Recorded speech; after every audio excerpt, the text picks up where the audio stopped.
The word Metroidvania gets thrown around a lot these days, like I just said right now, actually. And that's because of the fantastic slate of indie Metroidvanias that have kept the genre strong over the past several years, but also because of the incredibly solid foundation laid down by the creators of the genre, Metroid and Castlevania, obviously. They established all of the classic elements of the genre, like 2D platforming and combat, with an explorable world gated off into new areas by items and abilities that the player needs to collect in order to progress, which is why you won't find any games from those two series on this list. It's just kind of felt like cheating in a way, you know? Also, Super Metroid and Symphony of the Night obviously would have nabbed those top two spots anyways, so limiting it to the games from outside of those two series felt like the best way to keep things interesting. It's the same reason that Bloodstained Ritual of the Night isn't on here, because while the word Castlevania may not be in the title, we all know it still counts. But even outside of Metroid and Castlevania, there are plenty of options to choose from. So without further ado, here are my top 10 Metroidvanias.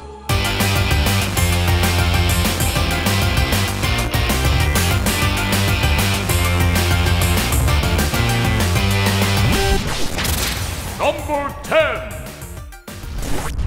When a genre is as popular as Metroidvanias are, you've got to find some way to mix things up and keep it exciting, or at the very least, weird as hell. And a great way to do that is to mash it up with another genre, like, I don't know, pinball? Instead of being about a dope action hero who has to shoot or slice their way through enemies, Yoku's Island Express is about a dung beetle who delivers the mail because, yeah, why not? He's carrying a big old ball with him because that's what dung beetles do. And instead of being able to jump, he gets around by using pinball paddles to launch the ball through the air, across ramps, and over obstacles. Pinball is fine on its own, but I actually think it's at its best when it's used as an element in other games and genres. Using pinball mechanics to explore an open world is weirdly fun and helps set Yoku's Island Express apart from pretty much every other game on this list. Bouncing around Yoku's Island is fast and fantastic, and the world itself is bright and colorful and funny. And once again, it stars a dung beetle, so that alone automatically earns a weird spot here at number 10. Number 9. I've talked about how much I enjoy Shadow Complex, the underrated Metroidvania that came out for the Xbox 360 back in 2009. It's been overlooked a bit throughout the years, but I have very fond memories of this game, and I feel like it's worth remembering. Tense and unnerving political thriller set at the dawn of the new Civil War, Shadow Complex uses a 2.5D setup in which the player character can only move in two directions, but enemies can move in all three. Moving and aiming on a separate axis feels great, and the vast underground complex in which Shadow Complex is set truly lives up to its name. It's mysterious and labyrinthian with all sorts of horrible surprises and discoveries for both the character and the player, which is good because world design is where a Metroidvania can live or die. But the areas here feel unique enough while keeping the overall theme and vibe that the story demands, and does a great job of making you feel small and lost. Everything about this game is just solid and fits squarely into what I want and expect from the genre, with a well-crafted world and vibe to help me get invested, which is a shame because I'm not a big fan of Orson Scott Card as a person and as a writer. Great game, not so great person in my opinion. Number 8. Speaking of being emotionally invested in something, next up is Cave Story Plus. Now, if you watched my New Game Plus recently on this video, you'll know how emotional it is for me due to having originally completed it during a real difficult time in my life. And that sort of personal connection can make it hard to judge a game on its own merits. But when it comes to Cave Story, I can safely say that it would rule even if it didn't absolutely wreck me. Hell, I'd probably like it even more. Because the story is emotional all on its own, set on a floating island that is both whimsical and menacing, inhabited by amnesiac robots and traumatized rabbit folk called the Mi-Amiga. The world and design in Cave Story are top-notch, which is especially impressive considering that it was the product of only one person. But the retro vibes are immaculate, and blasting through enemies with a variety of weapons never stops feeling great. There's a reason that Cave Story is one of the definitive indie games, and if it doesn't quite scream Metroidvania as loudly as some of the other items on this list, then honestly, that's alright. It's still a stellar example of the genre, produced at a scale that renders every single element of this game as a tiny miracle. Number 7.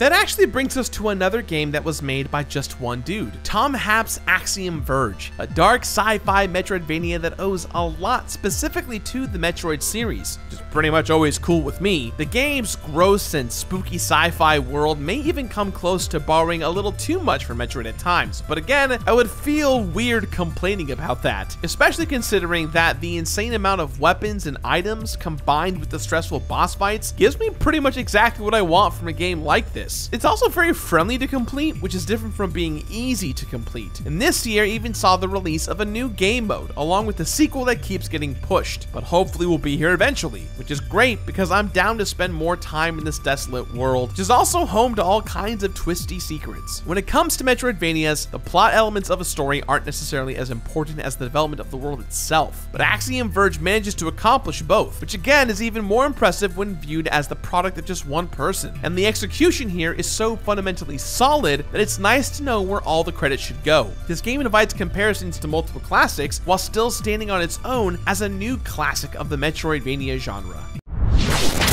Number 6.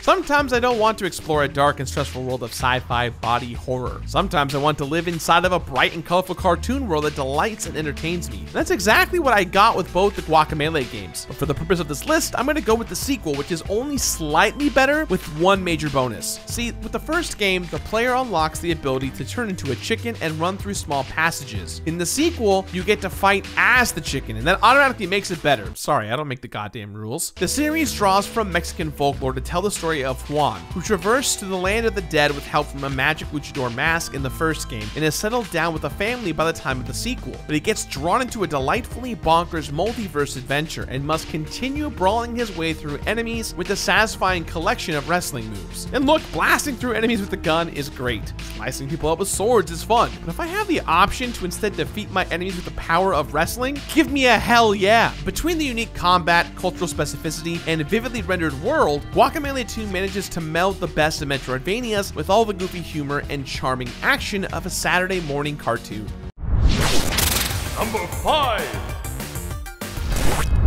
Ever since the dawn of time, one of the most reliably fun and satisfying things to do in a video game is dig. From Dig Dug all the way to Minecraft, the act of carving out caves and tunnels into a game's world has always been a safe bet. You get to have a lasting impact on your surroundings and flex your creative muscles a bit, so it's no surprise that the SteamWorld Dig games capture that same feeling. Set in a steampunk version of the Old West, SteamWorld Dig 2 features a robot named Dorothy who has to tunnel into the town's underground mine to find Rusty, the main character from the first game. There are a bunch of weapons and items, most of which give you a new way to blast through rocks, minerals, and obstacles. It's a solid Metroidvania all on its own, but much like how the pinball elements in Yoku's Island Express give it its own personal identity, it's the act of digging that sets SteamWorld Dig apart. Normally, Metroidvanias are much more curated and precisely designed than roguelikes, which doesn't necessarily make them better, but at least makes them feel like considerably different genres. But here, you'll find a lot of those random elements, especially in the way that the player can carve out and influence the world as they explore it. Any great Metroidvania has some central conceit or gimmick that it can build its puzzles, combat, and platforming around. And here, it's digging. And you know what? I dig it.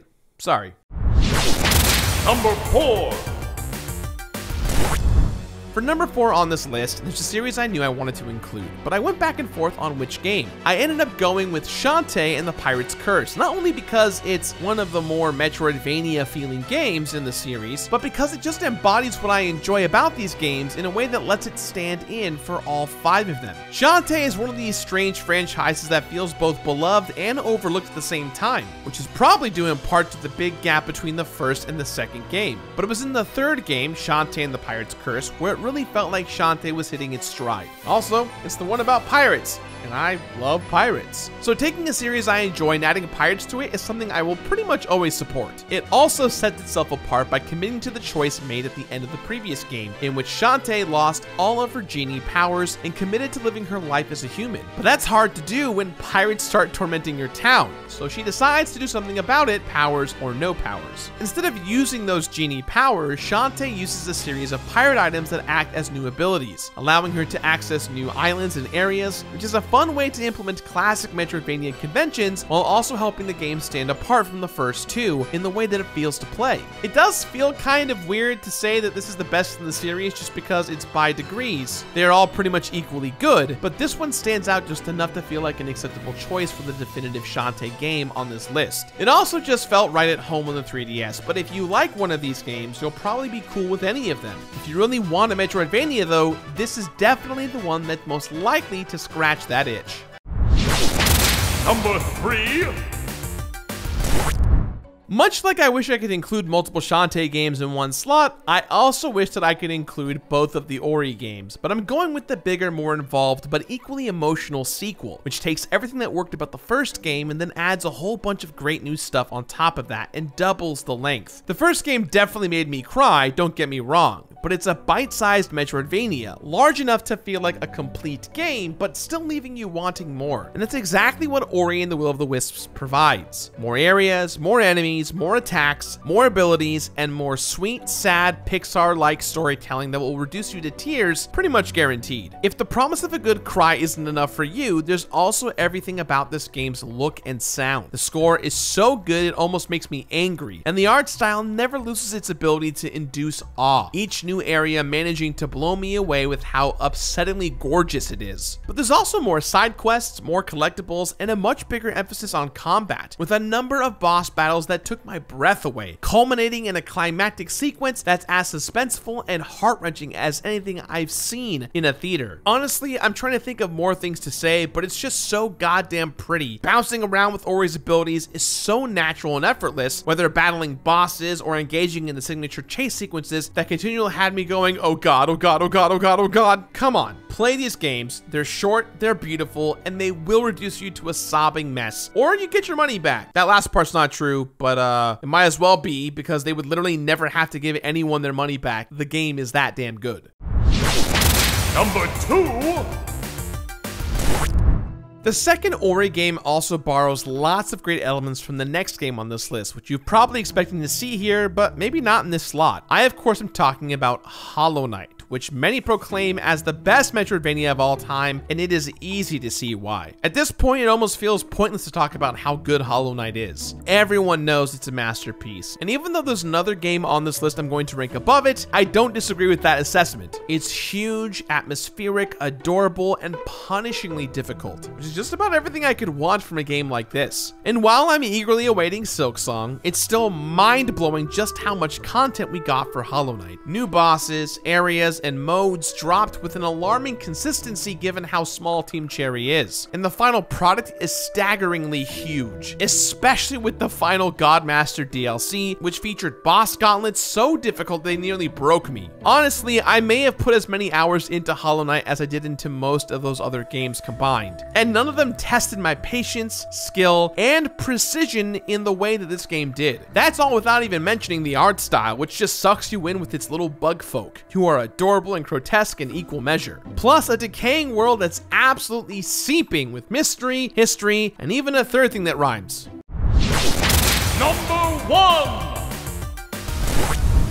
This is my list, which means that my favorite Metroidvania gets the top spot, even if you're all probably going to yell at me for not picking Hollow Knight. I can live with that, because I love this next game so much that I knew from the beginning that it was going to take the top spot. I am talking about The Messenger. It's possible that you've heard me rant before about how good this game is, but I don't give a shit. I'm doing it again, and you can't stop me. I love the game's central gimmick, which is revealed towards the midway point of the game, in which it switches between different eras, rendered in either 8-bit or 16-bit graphics. I love the old-school Ninja Gaiden influenced design that looks and sounds great in both eras. I love the tight controls and the dope ninja abilities that feel great to use. And don't even get me started about this banger of a soundtrack. Rainbow Dragon Eyes is killer.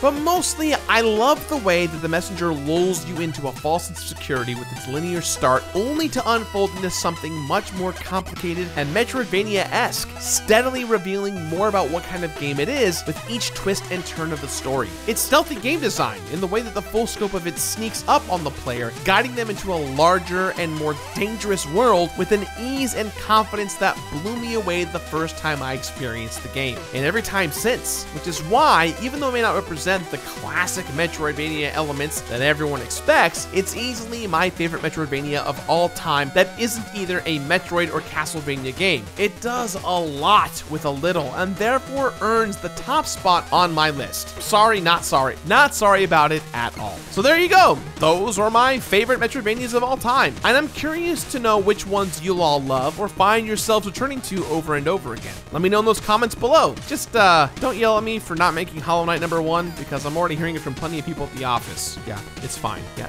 Oh, shut up. Get out of my office. Gee, it's my list. Jesus Christ.